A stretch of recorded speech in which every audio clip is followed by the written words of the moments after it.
Hello, everyone. Before we begin today's story, I want to share something that I believe makes the holidays even brighter.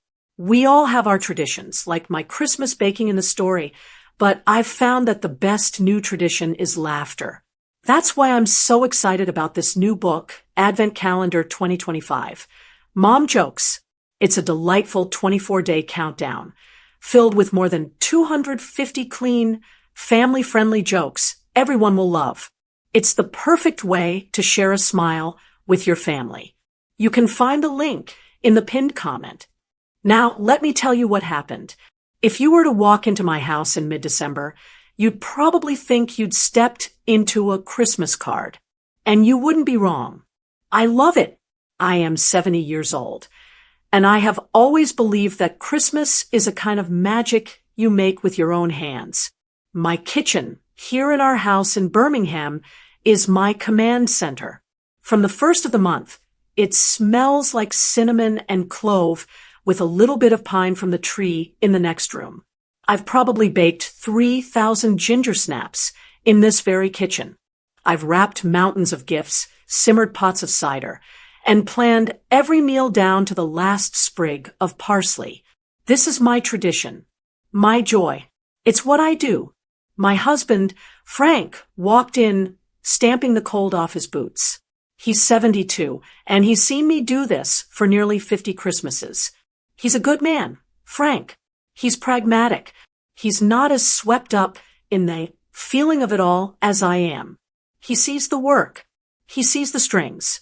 He came up behind me and put his arms around my waist, resting his chin on my shoulder. "Smells like Christmas, Pat," he mumbled into my hair. "It is Christmas, Frank," I said, smiling as I transferred a batch of cookies to the cooling rack. He let me go and leaned against the counter. He watched me for a moment, and I knew that look. He wasn't just admiring the cookies. "Pat," he said, and his voice was real quiet. "Heard from Rita about the gifts yet?" My hands just stopped. I was holding a little star-shaped cookie cutter. I put it down on the floured counter. Just that one question. That's all it took to let all the air out of the room. The smell of cinnamon suddenly felt a little sharp. "No, Frank," I said, not looking at him. "I haven't." This would be the fourth year. The fourth year in a row. Let me explain. Frank and we have 3 children. Our oldest is Stephen. He's a good boy, or at least he was. He's a good man. But, well, we'll get to that. Then there's our daughter, Chloe. She's a firecracker.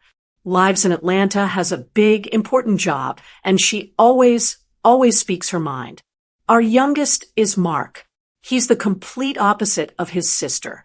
He lives just 20 minutes away, and he's the peacekeeper. Just like me, I suppose. He hates a fuss. He hates conflict. He'd rather swallow his own tongue than start an argument.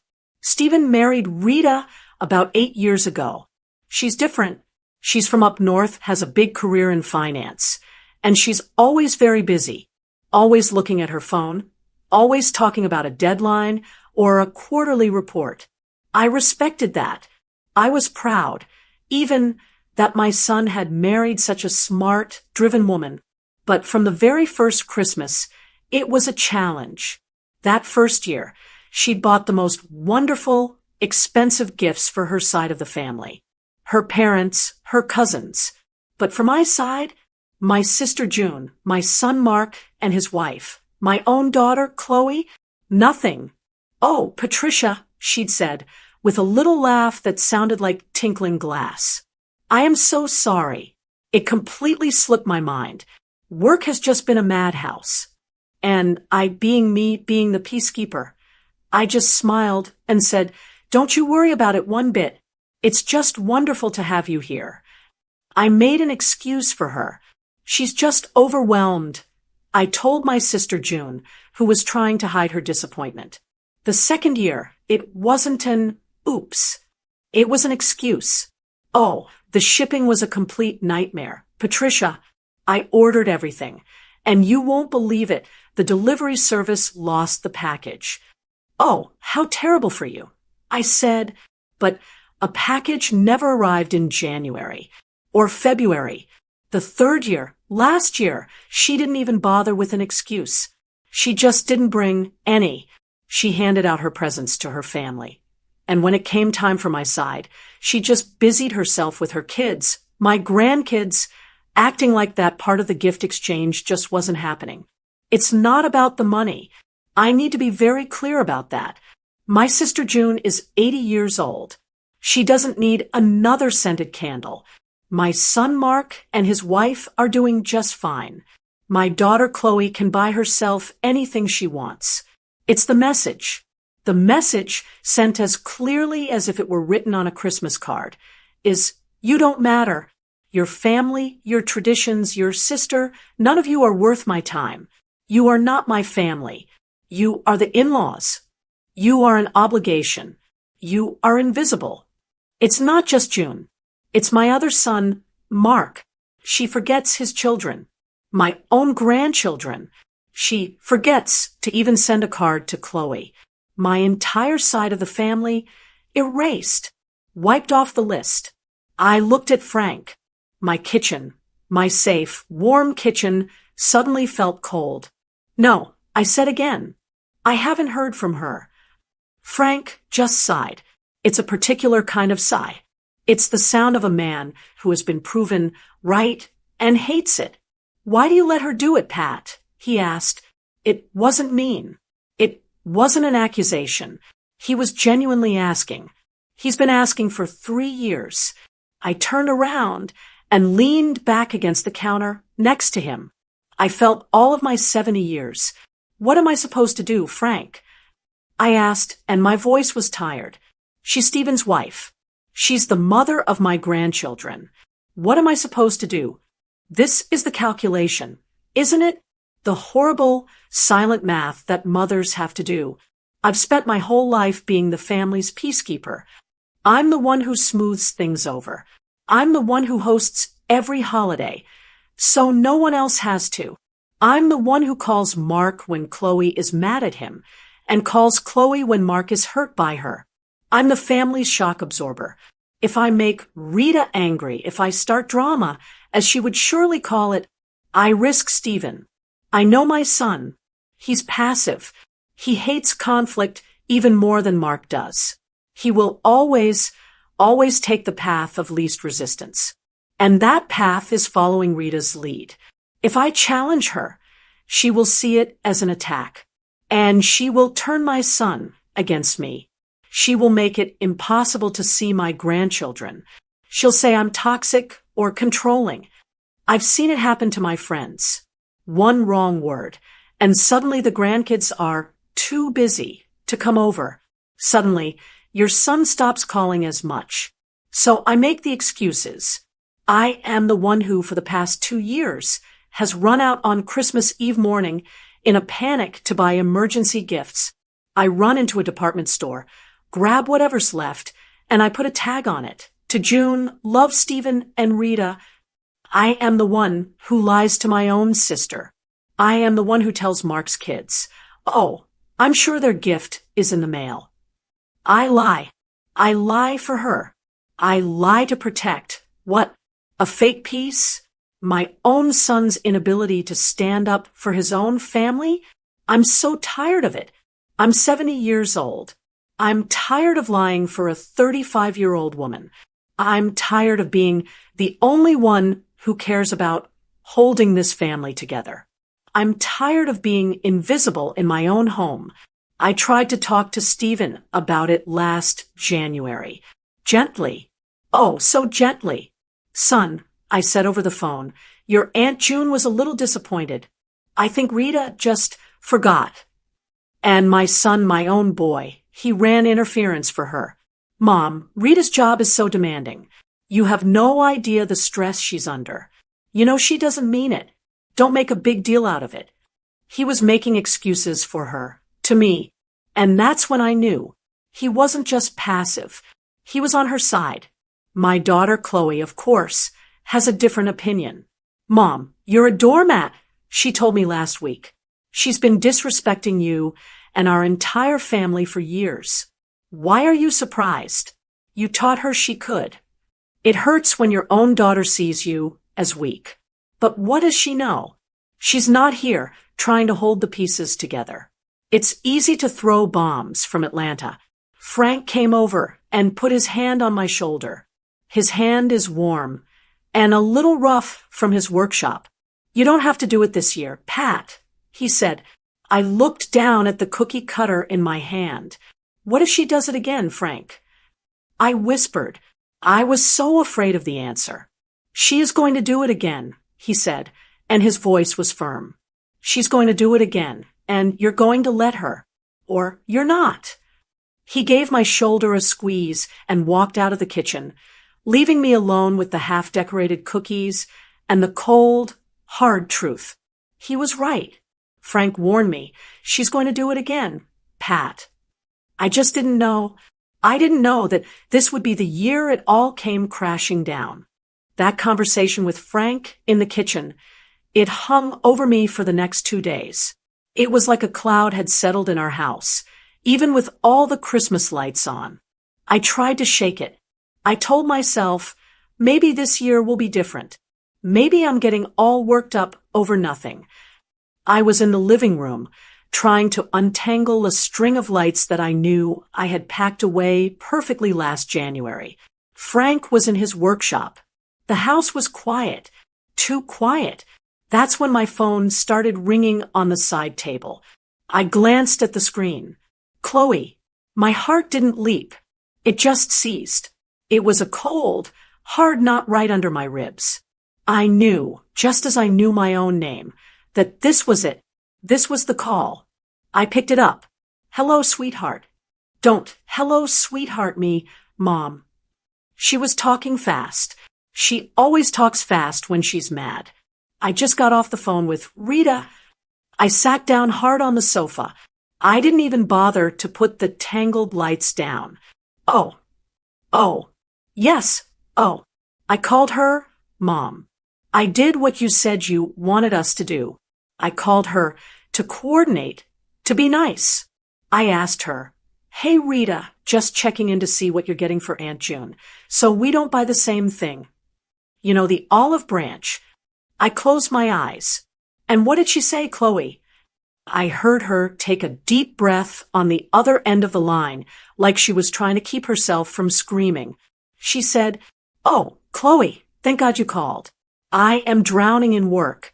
I haven't had a second to even think about it. Listen, would you be a complete lifesaver? I felt the blood drain from my face. I knew what was coming. Would you be a lifesaver and just pick up something for her? And for Mark's kids? You're so much better at that stuff than I am. Just put my and Stephen's name on it. You can just Venmo me for it or something. The string of lights fell from my lap onto the floor. I was silent. Did you hear me, Mom? Chloe's voice was sharp. She didn't forget, Mom. She planned to forget. She was waiting for one of us to call, so she could dump her responsibility on us. On me. I couldn't find my voice. This was new. This was a whole new level. Forgetting was passive. This was active. This was manipulation. She was asking my daughter to lie for her, to do her work, and then lie to the family about it.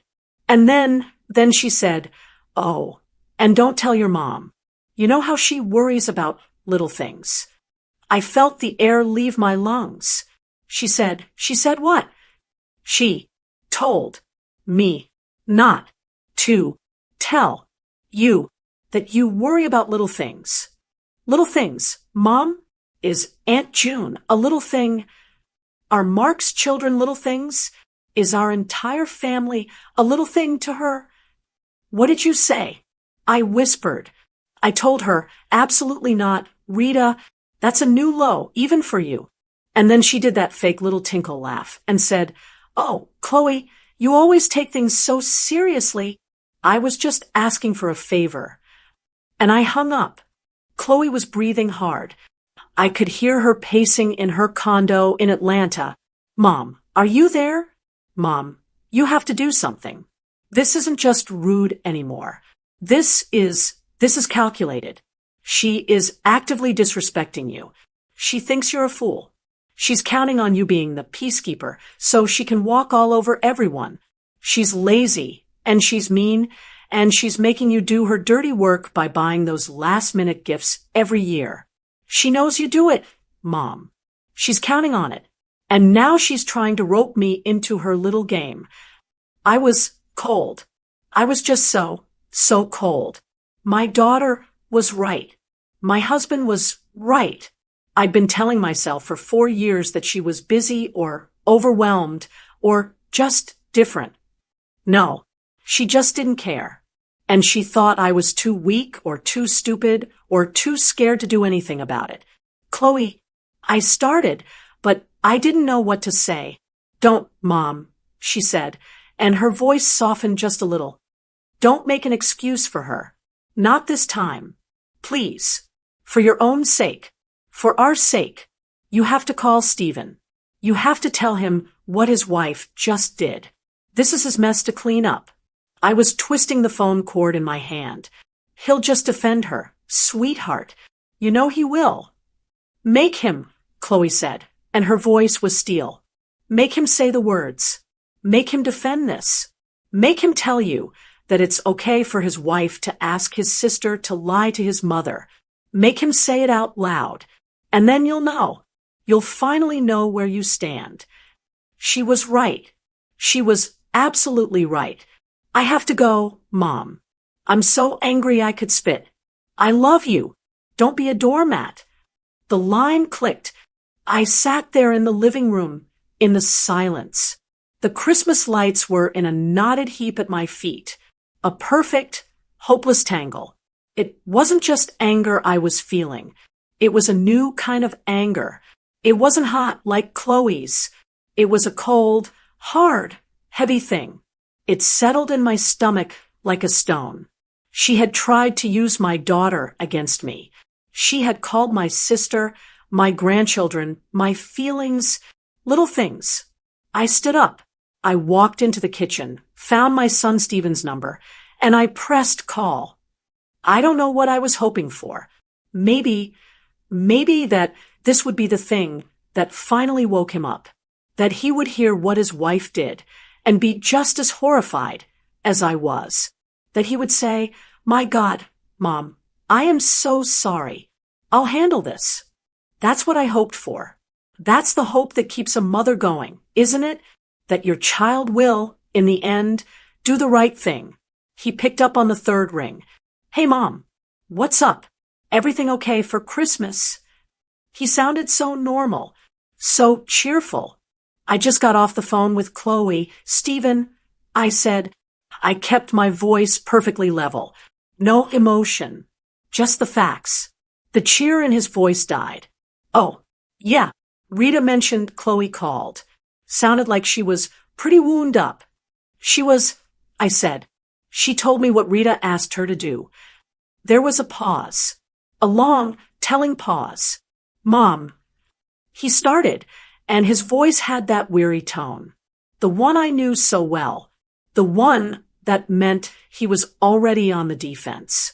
"She asked your sister to buy gifts for your Aunt June and your brother's children and to put your and her name on them. She asked your sister to lie to me. Stephen," "Mom, you're making a huge deal out of this," he said with an exasperated sigh. Rita was just stressed, and she was trying to delegate. You know her job. They're closing out the quarter. She's drowning. Chloe's so good at that stuff. She thought she could use Chloe to cover her tracks. I said, my voice still quiet. "No. God, Mom, why do you have to twist everything? You and Chloe, you're always ganging up on her. You're not ganging up. You're turning it into this big drama. It was just a simple request. Chloe could have just said no politely.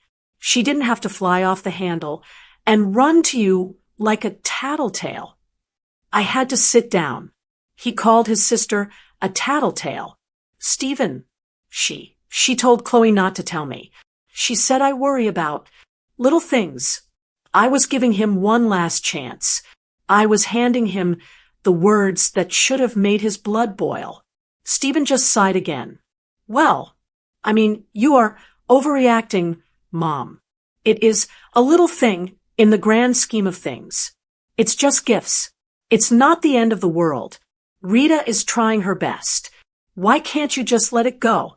Why does it have to be this fight every single year? And that's when it happened. It wasn't a snap. It was more like a crack. A long, slow crack, like you see in an old porcelain cup just before it breaks in two. He told me not to worry. He told me his sister was overreacting. He told me my feelings, my family, my traditions were little things. It was one thing to be forgotten by a daughter-in-law I barely knew. It was one thing to be dismissed by a woman who saw me as an obligation. It was another thing entirely to be dismissed by my own son, my firstborn, the boy I'd raised. He was choosing this.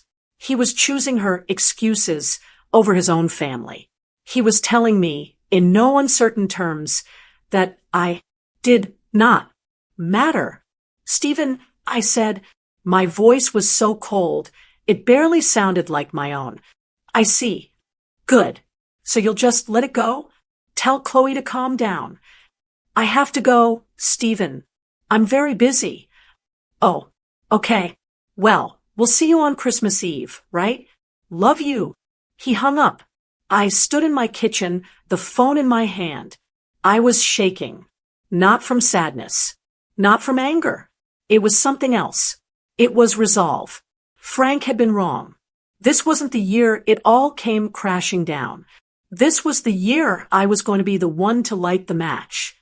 He told me not to worry. He told me his sister was overreacting. It was one thing to be forgotten. It was another to be dismissed by my own son.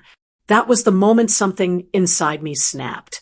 After that call with Stephen, I lived in a strange, cold quiet for 2 days. Frank knew. He'd see me staring out the window, and he'd just come over and put a hand on my shoulder.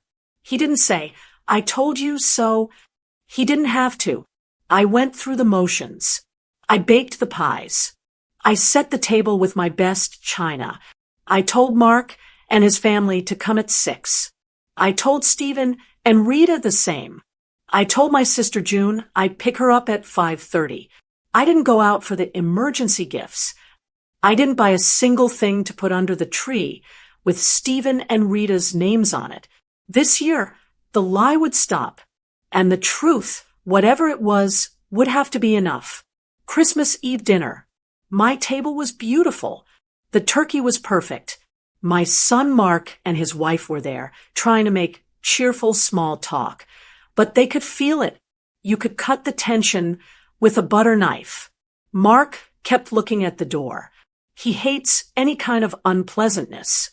My sister June was here, looking lovely in her red sweater, but I could see the question in her eyes.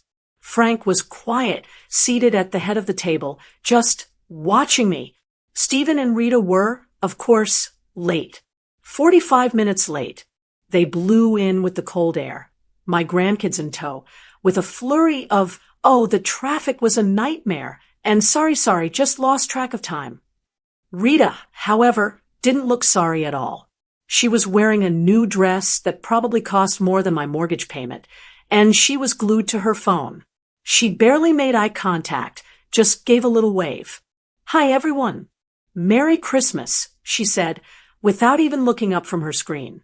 She sat down at the table, and while Stephen and Mark tried to get the grandkids settled, Rita was tapping away. Tap, tap, tap. Like she was at a board meeting, not a family dinner. I said nothing. We started passing the food.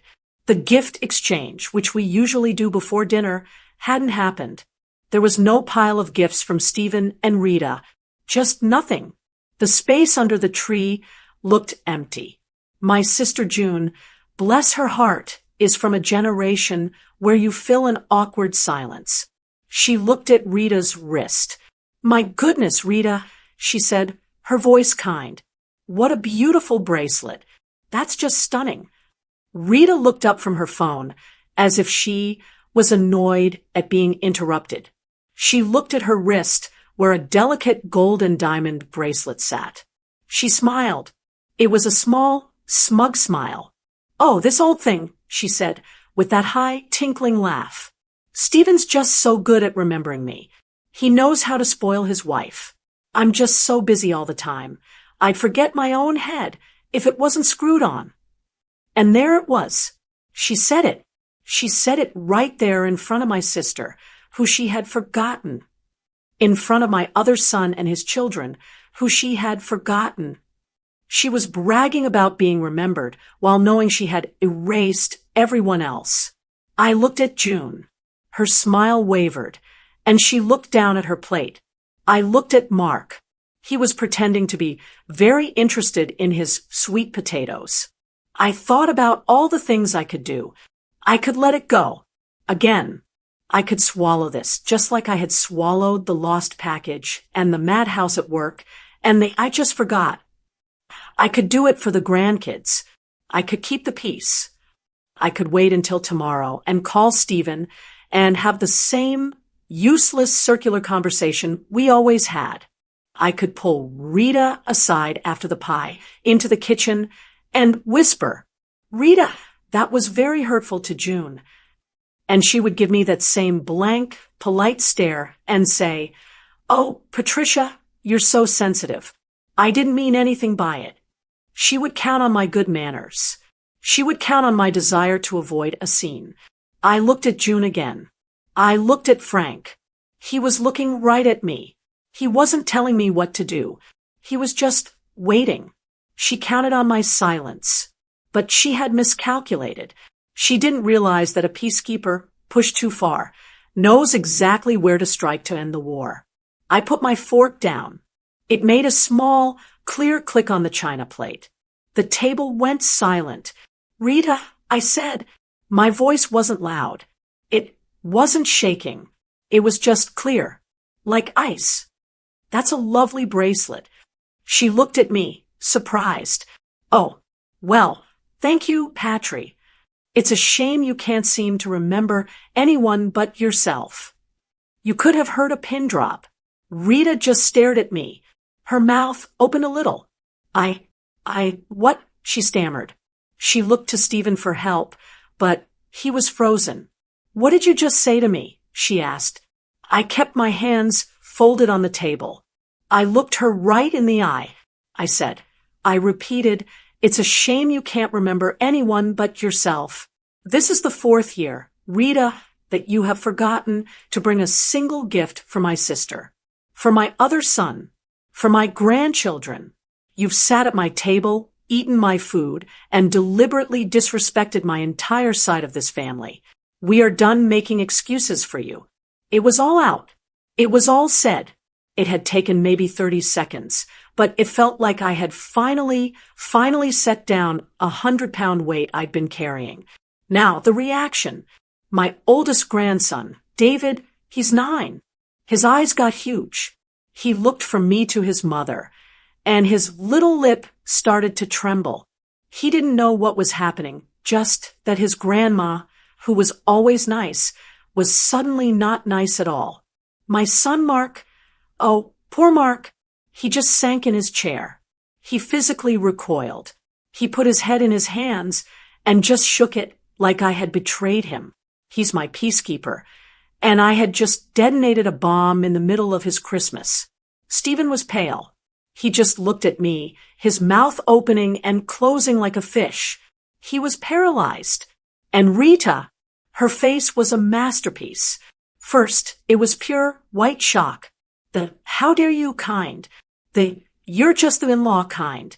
Then, as my words landed, as she realized I had said it out loud, in front of everyone, the color flooded back into her face. It was a dark, angry, splotchy red. She wasn't just embarrassed. She was furious that her little game had been exposed. She stood up. Her chair scraped loudly on the wood floor. "How dare you?" she whispered. It was a hiss. She grabbed Stephen's arm, hard. "We're leaving," she said. "Rita, wait," Stephen started. "We are leaving." Now, she grabbed her purse, grabbed her kids by the arm, my poor, confused grandkids, and just hauled them toward the door. She didn't get their coats. Mom, Stephen said, looking at me. His face was just torn. Go with your wife, Stephen, I said, my voice still quiet. He did. He got up, grabbed his coat, and followed her out. The front door slammed shut. It was so loud in the quiet house. And there we were. My sister June, my son Mark and his family, my husband, and me, sitting at a table full of perfect food, with 3 empty chairs. The house was finally silent, and the roast was getting cold. Speaking of family, don't forget our Advent calendar 2025. Mom Jokes book. It's 24 days of family fun. The link is in the pinned comment. For a full minute, nobody moved. The only sound in the room was the ticking of the grandfather clock in the hall. The echo of the slammed door just hung in the air, heavy as smoke. My son Mark's youngest, my granddaughter, pipes up in her little 6-year-old voice. Mommy, why did Uncle Stephen and Aunt Rita leave? Are they sick? Mark's wife shushed her gently, her face pale. And then my sister June, who had been looking down at her lap, lifted her chin. She reached across the table and put her hand, all paper-thin skin and old veins, on top of mine. She gave it a little squeeze. Well, she said, and her voice was as clear as a bell. It's about time. I felt a rush of something. Gratitude. Relief.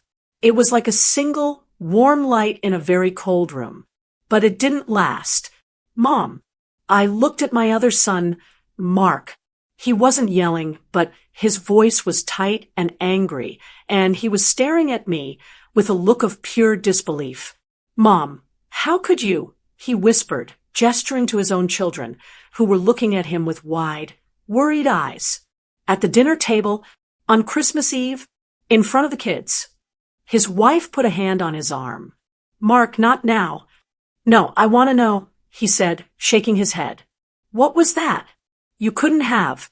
I don't know, send an email? You had to do it here? You had to blow up the whole family, in front of everyone. There it was. The split. I could feel it, like a crack forming right down the middle of my dining room table. On one side, my sister, who had been forgotten.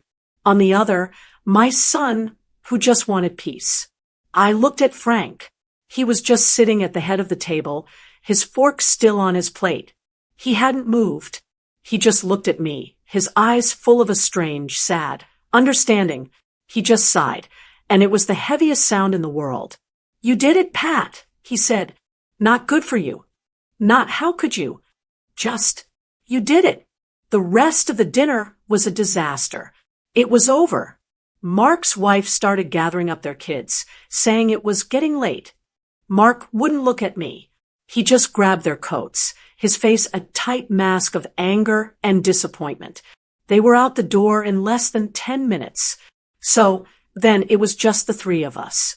Me, Frank, and June, sitting at a table full of ruined food and 3 empty, accusing chairs. I took June home. She was quiet in the car. As I walked her to her door, she just turned and hugged me. You're a good woman, Patricia, she said. Don't let them tell you any different. When I got home, Frank was in the kitchen, wrapping up the turkey in tinfoil. We didn't talk about it. What was there to say? We just cleaned up the wreckage of our Christmas Eve in complete silence. I didn't sleep that night. I just lay in bed, staring at the ceiling, wondering if I had done the right thing or if I had just taken a match to my own family. Christmas morning. The phone started ringing at 9 o'clock. It was Stephen. I knew it would be. I let Frank pick it up, but I could hear Stephen's voice, high and angry, even from across the room. Frank just listened, said, MHM, okay, I'll tell her, and then hung up. He's going to call back in an hour, Frank said, pouring himself a cup of coffee. He wants you. He said he's too angry to talk to you right now. He called back at 10. I picked up the phone in the kitchen. Mom. His voice was cold. Stephen, I cannot believe you, he started, and all the anger he hadn't shown at the table came pouring out. I cannot believe you would do that to my wife. She is devastated. She cried all the way home. She's in our room and she won't come out. The kids are completely confused. You ruined their Christmas. You ruined it. Stephen, I said, trying to keep my voice calm. Your wife has disrespected this family for 4 why. Disrespected, he shouted. You call that disrespect? She's busy. She's got a high-pressure job. She's not a 1950s housewife. She can't spend all day baking cookies and worrying about gifts for every single person. And you humiliate her. In public. In front of everyone. What kind of person does that, Mom? I was just stunned. He wasn't just defending her. He was attacking me. She told me you looked smug, he said, his voice dripping with disgust. That you enjoyed it. That you've always hated her. I guess now I know. Congratulations, Mom. You won. And he slammed the phone down. I was shaking. I sat down at the kitchen table. Frank just put a hand on my shoulder. The phone rang again, almost immediately. I flinched. Frank picked it up. Hello. Oh, hello, Chloe. Merry Christmas. Yes, she's right here. He handed me the phone. Mom. It was Chloe. Hello, sweetheart. I just talked to Mark. She said, no preamble. He told me everything. And I just have one thing to say. I braced myself. I am so proud of you. I just burst into tears. I couldn't help it. It was such a relief. I'm serious, Mom, she said, and her voice was fierce. It's about time. It's what I've been telling you for years. She deserved it. You did it perfectly. She's a bully, and the only way to handle a bully is to stand up to them. Do not, under any circumstances, do you hear me, Mom? Do not you dare apologize. I won't, I whispered, wiping my eyes. Good. Now, Mark is acting like a child. And Stephen made his choice years ago. He just showed you who he is. Believe him. We talked for a little while, and I felt stronger. I felt validated. And then, just as I was starting to feel like I could breathe again, the phone rang a third time. It was Mark. He wasn't angry this time. He was desperate. Mom, he said, and he sounded exhausted. Mom, this is a mess. I know, Mark, I said. No, you don't. This isn't just a little fight. It's bad. I just tried to call Stephen to, wish the kids a Merry Christmas. He told me that as long as I was on your side, I wasn't welcome. He hung up on me. My heart sank. And then, he continued, Chloe called, and she just lit into me. Mom, she said I was a spineless coward for being mad at you, and that I should be supporting you instead of worrying about peace. Now Chloe's fighting with Stephen, Stephen's fighting with me. You're fighting with Stephen. This is a disaster. He took a deep breath. And then he said it. The thing his father had been asking me for years. The thing I had been doing for years. Mom, please, he begged. Just be the mom. Please. Just call Rita. Tell her you were stressed. Tell her you didn't mean it like that. Just fix it. Say you're sorry. Just to smooth things over. For the family. Please. He was asking me to be the peacekeeper again. He was asking me to go back, to pick up all the broken pieces and try to glue them back together, even if it meant lying, even if it meant apologizing for being told the truth. I hung up the phone. I looked at Frank. I was 70 years old. It was Christmas Day, and my family was at war. I was being pulled in 3 different directions.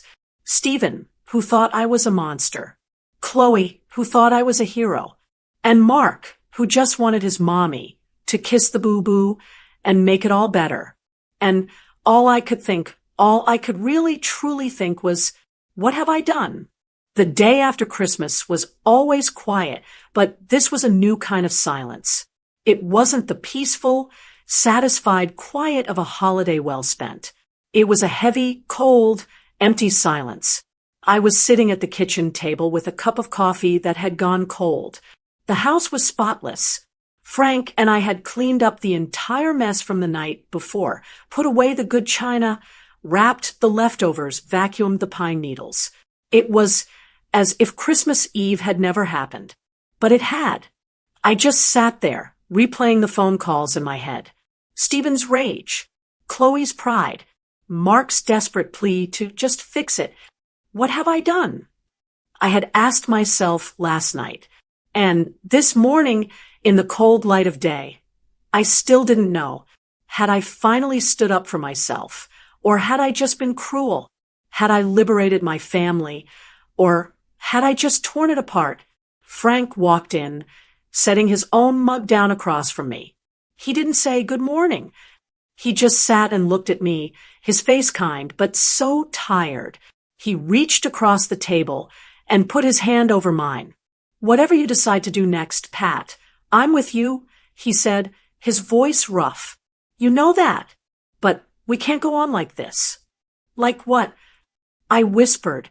Like this, he said, gesturing to the silent house. This war, this walking on eggshells for half the year, and then this explosion, this, Stephen's anger, Mark's fear, Chloe's satisfaction. It's not a family, Pat. It's a battlefield. And you've been the one running out in the middle, trying to patch everyone up, and getting hit by all sides. He was right. I was 70 years old, and I'd spent my entire adult life as the family's peacekeeper. That's what I called myself. But Frank's words made me see it differently. I hadn't been keeping peace. I had been forcing it. I'd been trying to control everything. I'd been trying to control Rita's behavior by making excuses for it. I'd been trying to control my sister's disappointment by lying to her. I'd been trying to control Mark's anxiety by pretending everything was fine. I'd been trying to control Stephen's marriage by just being silent. And for what? It hadn't worked. All that peacekeeping had just led to the biggest explosion we'd ever had. My son Mark's voice was ringing in my ears. Just fix it, Mom. Please. I thought about it. I really did. I could pick up the phone right now. I could call Rita. I could say, I am so sorry. I was stressed. The turkey was burning. I don't know what came over me. I could lie. I could fix it. I could probably get Stephen to talk to Mark again. I could probably get Rita to a place of smug, silent forgiveness. I could glue the pieces back together. We could go back to the way things were. And the thought of going back to that made me feel sick to my stomach. I couldn't. I finally understood. I couldn't control Rita. I couldn't control Stephen's choices. I couldn't even control Mark's need for a perfect, conflict-free world. The only person in this entire, messy, broken family that I could control was me. I could control what I would accept. I could control what happened in my house. I could control what I was willing to lie about. And I was done lying. I can't fix it, Frank, I said, and my voice was stronger than I expected. He just looked at me. I'm not asking you to, he said. I'm just asking what's next. I don't know, I said, but I think I need to set the new rules. I stood up. I walked over to the counter where my laptop was. I opened it. I started a new email. I put all three of their names in the to field. Stephen, Chloe, Mark. My hands were shaking. This was it. This was the point of no return. I was taking myself out of the peacekeeper role. I was retiring, and I was terrified. What if Stephen never spoke to me again? What if Mark saw this as me just making it worse? I was siding with Chloe. That's what they'd say. But I wasn't. I wasn't siding with anyone. I was just finally standing still. I took a deep breath, and I started to type. To my dear children, I wrote, I love you all, more than you will ever know. For my entire life, this family has been my everything, my joy, my purpose. I've spent all my years trying to make sure everyone was happy, trying to hold us all together. But I've realized that in all my peacekeeping, I've done a disservice to us all. I've taught you that my feelings don't matter. I've taught you that our home is a place where you can disrespect people, as long as you apologize for it later, or just ignore it. I've taught you that I will be the one to fix it. I can't do that anymore. I am not mad. I am not at war with anyone, but I am done. I am done being the person who absorbs all the family's pain. I am done making excuses for behavior that is inexcusable. And I am done sacrificing my own peace and my own family's dignity just to avoid a fight. So this is the new rule. It's the only one. From now on, our home will be a place of mutual respect. That's it. That is my only rule. I will not tolerate disrespect. Not to me, not to Frank, not to my sister, not to any of you. I am not picking sides. I am not exiling anyone. I am just setting a boundary. My door is always open. I love you all, and I hope you will all join us in this new chapter. Love, Mom. I read it over. Once. Twice. It was the most honest thing I had ever written. I looked at Frank. He hadn't read it. He didn't need to. He just nodded at me, a slow, steady nod. I put my finger on the mouse. I clicked send. And then I waited. The house was completely silent. But in my head, it was the loudest sound I had ever heard. Hitting send on that email was like dropping a rock in a well. You do it, and then you just wait, listening for a splash that you're not even sure will ever come. The first reply, of course, came about 30 seconds later. My phone buzzed on the counter. It was Chloe. Just 3 words. Atta girl, Mom. And from Stephen? From Mark? Nothing. Just silence. That first day, I must have checked my phone a dozen times. Nothing. The second day, nothing. The rest of that week, the house was quieter than it had ever been. The phone, which had been ringing off the hook with anger and panic, just stopped. January rolled in.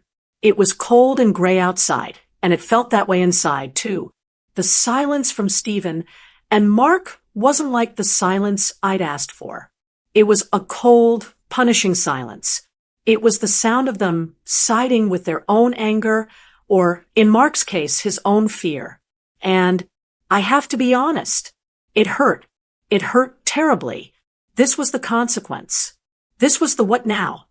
My son, Stephen, my firstborn, was not speaking to me, and by extension, I was cut off from his children. My grandchildren, I'd walk past their photos on the mantle, and I'd feel this ache, this hollow space in my chest. Had I done this? Had I, in standing up for myself, just broken everything? Was I a bad mother? My son Mark, he wasn't silent, not completely, but he was distant. He'd call, but the calls were short. Stiff. Hey, Mom. Just checking in. Everyone okay? Yep. We're fine. Okay. Well, talk to you later. He wouldn't ask about Stephen. He wouldn't talk about Christmas. He was walking on a tightrope, and I was on the other side. He was still my peacekeeper son, and he was terrified of making a wrong move. So he just stayed in the middle, which felt, to me, like he was nowhere at all. This was the new normal, and it was lonely. And this is the part one feel almost guilty admitting. Underneath the loss, underneath the ache, there was something else. It was relief. I'd wake up in the morning, and for a split second, I'd feel that old, familiar knot of dread in my stomach, and then I'd realize it wasn't there. There was no phone call to dread. There was no drama to manage. There was no walking on eggshells, wondering when the next Rita incident would be. There was no need to call my sister June and pre-manage her expectations. I wasn't the peacekeeper anymore. I had retired. I was just Patricia. I hadn't been just Patricia in 50 years. I'd been mom. I'd been grandma. I'd been the hostess. I'd been the family's emotional manager. And now I was unemployed. One Tuesday, about 3 weeks into this heavy silence, Frank found me staring out the kitchen window. "What are you thinking about?" he asked. "Nothing," I said, which was a lie. I was thinking about my grandson's upcoming birthday. "Good," he said, taking the coffee pot from my hand. "Go put your coat on." "What? Why?" "It's 2 o'clock. There's a matinee of that new movie, the one with the old actor you like. Let's go. Right now." "But, Frank, it's the middle of the day." I stopped. What did I have to do? The laundry was done. The house was clean. There was no dinner to plan for 20 people. There was no one to call. "Okay," I said, and I went and got my coat. We sat in a mostly empty theater, sharing a bag of popcorn, and we held hands. And we didn't rush home.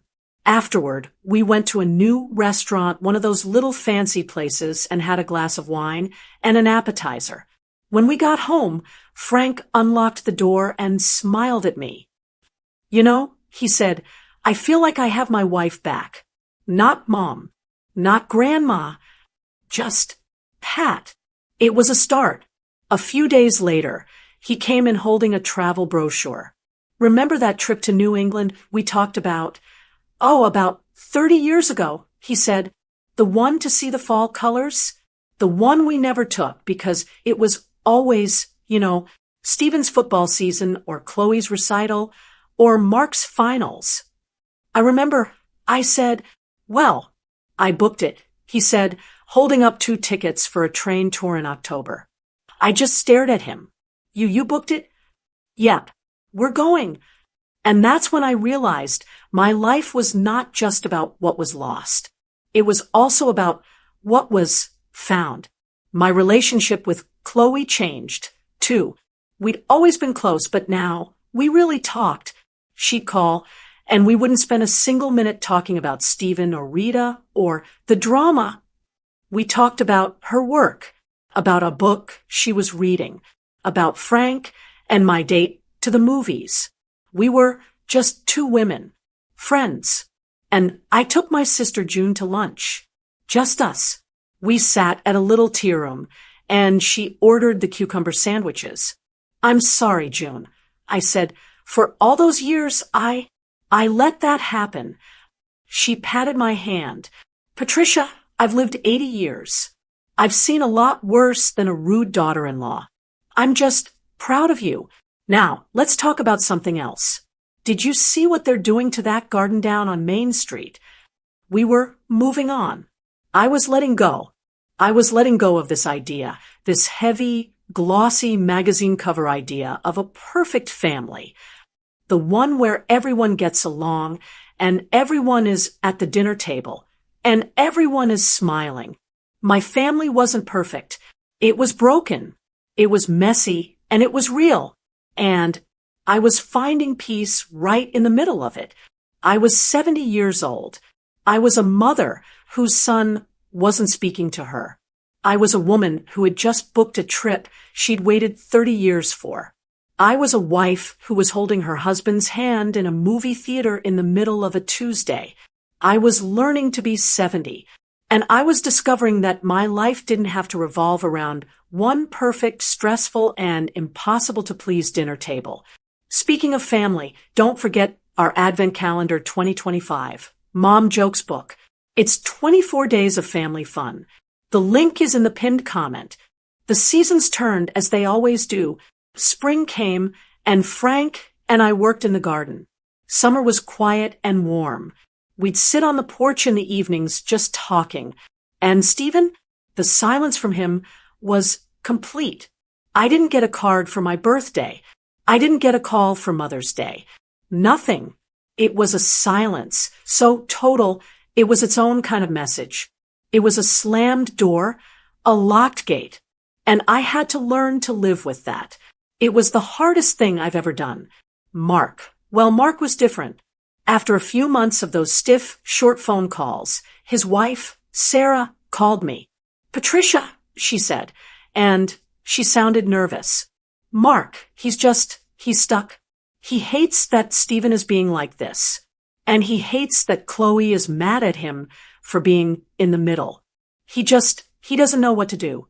He doesn't have to do anything." I told her, and I meant it. He just has to be my son. Can we bring the kids over on Sunday?" she asked, her voice small. "Not for a big thing. Just to see you." And so they came. And it was normal. We didn't talk about the incident. We just had lemonade. I played with my grandchildren. I saw my son Mark watching me, and he had a look on his face, a sad but soft look. He was starting to understand. He was seeing that my boundary wasn't a wall to keep him out. It was just a line in the sand. As the months went on, those Sunday visits became regular. The ice melted. Mark was my son again. He'd hug me when he came in the door, a real hug. "Hey, Mom," he'd say. He had come around. He had chosen. In October, Frank and I went on our trip. We took the train through New England. We saw mountains painted in red and gold. We ate lobster in Maine. I sent a postcard to Chloe, one to June, and one to Mark. I even bought one for Stephen. I wrote, "Thinking of you. Love, Mom." I put it in my suitcase. I still don't know if I'll ever mail it. When we got back, it was November, and the great looming thing was there, Christmas. Frank and I were in the kitchen. "It's starting again," he said, but this time he wasn't talking about Rita. He was just stating a fact. The holidays were coming. "No, they're not," I said, and I smiled. "They're not. Not like that. Not this year. This year, there was no dread. There was no anxiety. There was no plan." I sent one simple email just to Mark and Chloe. "Hello, sweethearts. Just letting you know, your father and I are doing something different for Christmas this year. We're not hosting the big, stressful dinner. We're going to have a quiet, simple day. You and your families are so welcome to join us. The door is open. We'll eat around too. Love, Mom." I didn't send one to Stephen. I couldn't. He had made his choice. And so Christmas came. I woke up and I felt peaceful. I made coffee. Frank and I sat by the tree. It was a smaller tree this year, just as beautiful. Around 1 o'clock, the doorbell rang. It was Mark, Sarah, and the kids.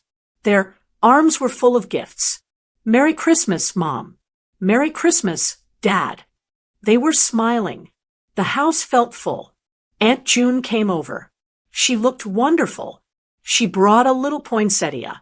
At 2:00, my laptop, which we'd set on the sideboard, pinged. It was Chloe on a video call from Atlanta. "Merry Christmas, everyone," she shouted, waving. "Mom, you look happy." And I was. We sat down. The table was smaller. The food was simpler. I'd just made a ham. But, oh, the feeling. There was no tension. There was no walking on eggshells. There was no part of my brain scanning the room, managing emotions, worrying about who was sitting where. We just talked. We laughed. Mark told a funny story about work. The kids showed June their new toys. We all waved at Chloe and made faces at the screen. It was joyful. It wasn't the perfect Christmas I had always tried to force. It wasn't the big, glossy magazine cover family. It was smaller. It was quieter. It was real. It was a Christmas of mutual respect. It was the Christmas I had earned. I looked at Frank, and he was already looking at me. He raised his glass of cider. He didn't say a word.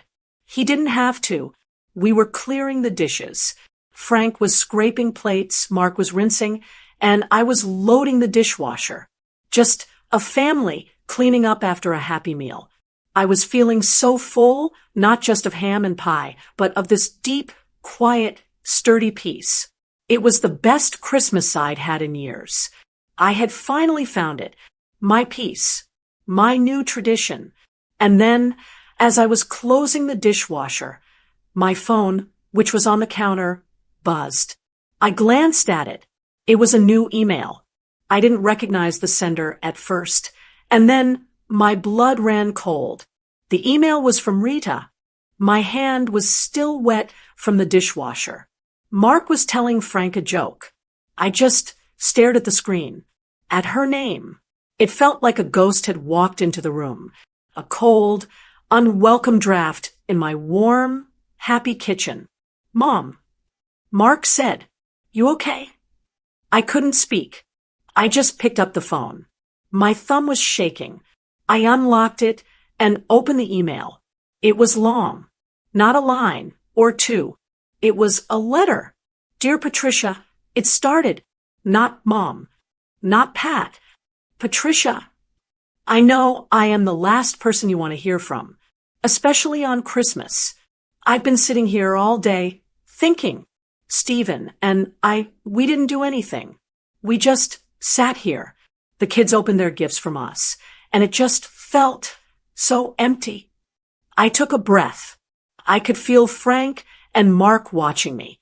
I know you think I'm a terrible person. The email went on. I know I've made a lot of mistakes. I wanted to try and explain. Not to make excuses, but just to explain. Oh, here it comes, I thought. The excuses. I have always been, I don't know, intimidated by your family. By you. You're so perfect. You're the perfect mother. The perfect cook. You have this perfect, warm house. Everything is always right. And I'm not. I'm messy.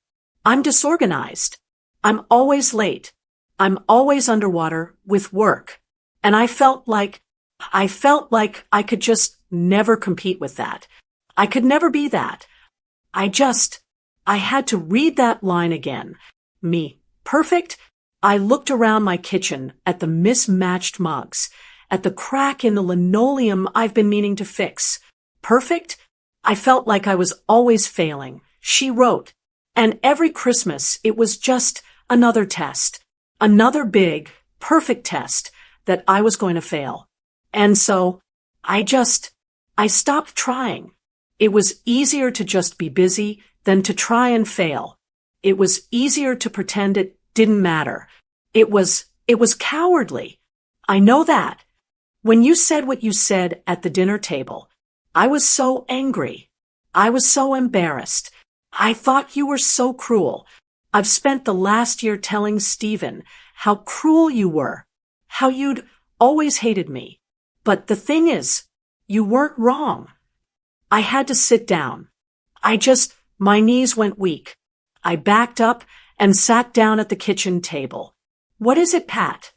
Frank asked, his voice low. I just held up a hand. I had to keep reading. You weren't wrong, she wrote again. I was disrespectful. I was thoughtless. And I was a coward. I let Stephen's family, my family, feel invisible because I was insecure. There's no excuse for it. It was awful. And I am so sorry. There it was. The words. I am sorry. Words I never, ever thought I would read from her. My eyes were blurring. I had to blink. I don't know if we can fix this. I've hurt you. I've hurt Stephen. He's been miserable this past year. He won't say it, but he's just a shell. He misses his brother. He misses you. He misses this. All of it. He doesn't talk to me about it, but I know I miss what we had. Or I miss what we could have had. I miss seeing the kids run to you. I don't know. I've been so stupid. I was so focused on me, and I ruined it. I'm trying to be a different person. I'm in therapy. I'm trying to figure out me. I don't know what I'm asking. I guess I am asking. Can we please try again? I know I have no right to ask, but can we maybe come over? Not now, but soon, just to talk? I'll understand if you say no, or if you don't answer at all. Merry Christmas, Rita. I put the phone down on the table. The screen went dark. Mark was standing there, his mouth open. Mom, what was that? I couldn't answer. I just pushed the phone across the table to Frank. He picked it up. He read the whole thing. His face didn't change. He just read it slowly, carefully. Mark was reading it over his shoulder. Wow, Mark whispered. She's in therapy? Frank finished. He locked the phone and set it back down in front of me. He looked at me. His eyes were sad. Well, he said, and his voice was so quiet. That's something. What do I do? I whispered. My perfect, peaceful Christmas was gone. My heart was hammering. My new quiet life was over. She's apologizing, Mom. Mark said. He sounded hopeful. That's huge, right? She's apologizing. She wants to try. I looked at him, my peacekeeper son. He saw a bridge. He saw a way to fix it. But I saw something else. I saw the door cracking open again. I saw the chaos. I saw the effort, the walking on eggshells, the trying, how do we know if this is real? She's asking to come over, I said, my voice flat. That's good. Mark said, right, that's a first step. I looked at Frank. He hadn't said anything. He was just watching me. He saw the turmoil in my face. He knew what I was feeling. This wasn't peace. This was an invasion. He reached across the table, just like he'd done that day. A year ago, but instead of putting his hand over mine, he just tapped the phone. Be careful, Pat, he said. That's all. Just be careful. Be careful of what? Be careful of hoping. Be careful of believing her. Be careful of letting her in just to get hurt again. Be careful of letting my desire to see my son, to see my grandchildren, be used against me. She was asking for forgiveness. She was asking for a second chance. And my son Mark was looking at me with these big, hopeful, please fix it, eyes. But all I could think, as I looked at my peaceful, happy, safe Christmas, all I could think was, did I want to risk it? Did I want to risk all this peace for her? I just stared at that phone. Mark was looking at me, his eyes shining with this desperate hope. Mom, this is it, right? This is the miracle. She's apologizing. Just call her.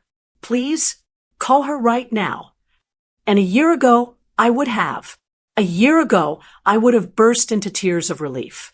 I would have fumbled for the phone. I would have called her crying and said, "Oh, Rita, of course. Come over, let's forget everything." I would have been so starved for a scrap of connection, so desperate to have my son and my grandkids back, that I would have erased every boundary I'd ever tried to set. I would have said, it's okay, when it wasn't. But I'm not the woman I was a year ago. I've lived a whole year in the quiet. I've learned to like my own company. I've learned that peace, real peace, is better than that fake, stressful peacekeeping I used to do. Mark, sweetheart, I said, and my voice was very gentle. It's a hopeful email. But I am not calling her. What? Mom, why? He asked, and the hope in his face just crumpled. She's saying she's sorry. I know, I said, and that's wonderful. But look at the day. It's Christmas Day. We are happy. Right now. We are peaceful. I am not. I am not turning my day upside down because she suddenly decided to send an email. Frank, who had been listening to all of this, put a hand on Mark's shoulder. Your mother's right, son. This isn't an emergency. This is something to be read and thought about, not reacted to. But, Dad. No, Mark, I said, and I was firm, but kind. I need to think. I need to know what's real and what's just holiday guilt. I looked down at the phone. I read the email again, but this time I read it like Patricia, not just like Mom. I saw the apology, but I also saw the excuses, all wrapped up in that apology. I was intimidated by you. You were so perfect. I couldn't compete. She was saying I was cruel because I was insecure. It was an explanation, and I appreciated that. But it wasn't a blank check. It wasn't a get-out-of-jail-free card. It meant that Frank's warning, "Be careful, Pat," was exactly right. If I just caved, if I just said, "Come on over," what would happen? We'd be right back where we started, her feeling insecure and less than me having to walk on eggshells, worried that my perfect kitchen or my perfect pie would set her off and send her running, and Stephen with her. No, I couldn't go back to that. I wouldn't. I put my phone in my pocket. I'm going to finish cleaning up, I said, and I'm going to have a piece of that apple pie, and we are going to finish our lovely, peaceful Christmas. Mark looked disappointed, but he nodded. He could see I wasn't the same woman he'd begged to just fix it a year ago.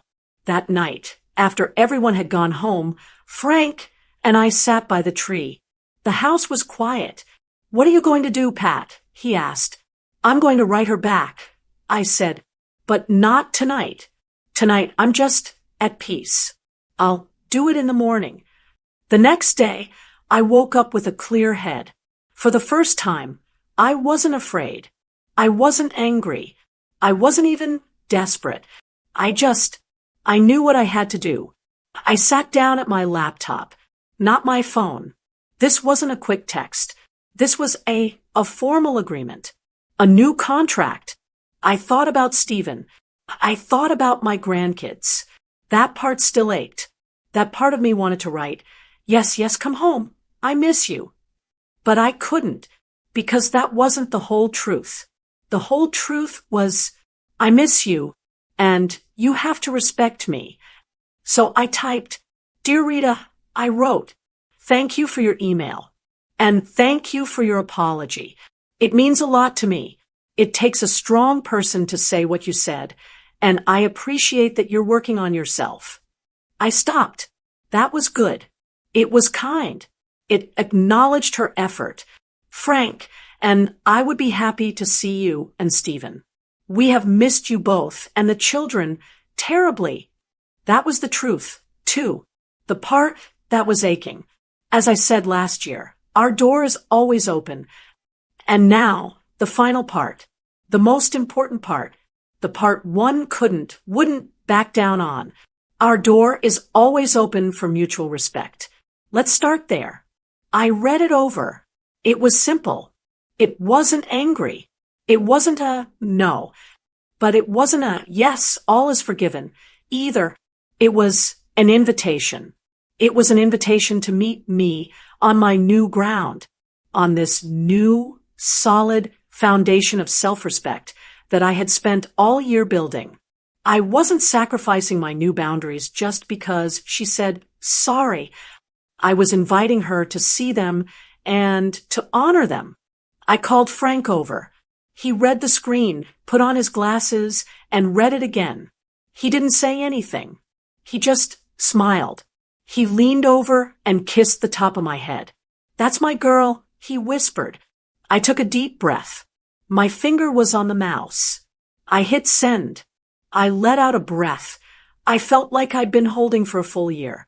Whatever happened next, whether she wrote back with "okay," or whether she got angry and said I was being too hard, I truly knew that I would be okay. because I was finally standing on my own 2 feet. Speaking of family, don't forget our Advent Calendar 2025, Mom Jokes book. It's 24 days of family fun. The link is in the pinned comment. So I hit send, and I walked away from the laptop. I went and poured myself another cup of coffee. I sat down with Frank, and we just talked. We talked about the garden and what we wanted to plant in the spring.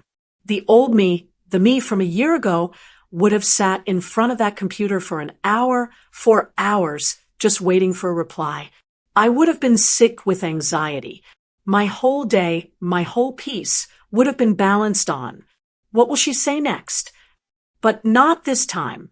My piece wasn't up for negotiation anymore. It wasn't something she or Stephen or anyone else could give me or take away. It was mine. I had spent 70 years learning how to build it. That's the real story, isn't it? It's not about a rude daughter-in-law or a passive son. It's about me.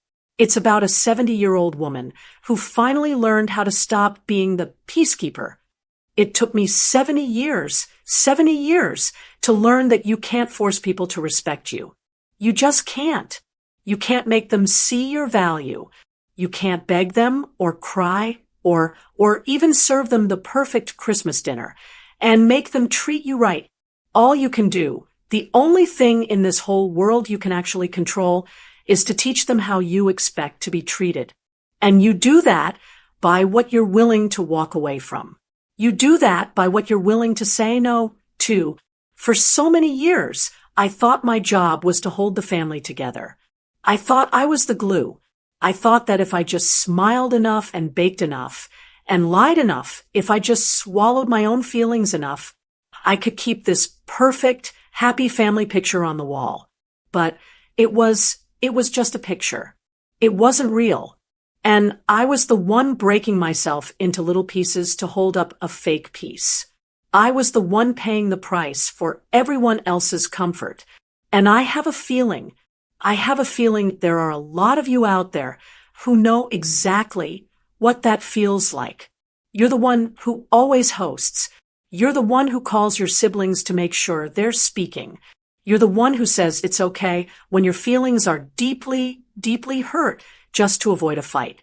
And it's just so exhausting. So now I have to ask you, after you've heard my whole story, what would you have done? I mean that. I really want to know. Would you have just let it go for another year? Would you have bought those emergency gifts just to keep the peace, just to make sure the grandkids had a nice day? Or would you have done what I did? And let's talk about that dinner. The breaking point. That's the part that I still turn over in my mind. Was I right to finally say something? Or was I wrong to do it at the Christmas dinner table? In front of the grandkids? Half of me says, Patricia, you had to. You had to do it where she couldn't run or hide. But the other half of me, the grandma half, still sees my little grandson's face. That look of confusion and fear. I've made my peace with it. But what about you? Is there a right time to finally stand up for yourself? Or did I just ruin Christmas? And how do you handle a Rita in your own family? Because I know she's not just in mine.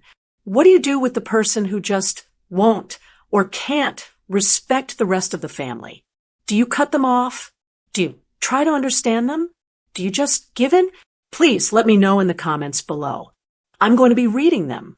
And if you've ever felt like you're the only one trying, the only one holding it all together, if you've ever been the peacekeeper, go ahead and hit that like button and maybe subscribe to this channel, because it's here that we tell these stories, the real ones, the ones that maybe make us feel a little less alone.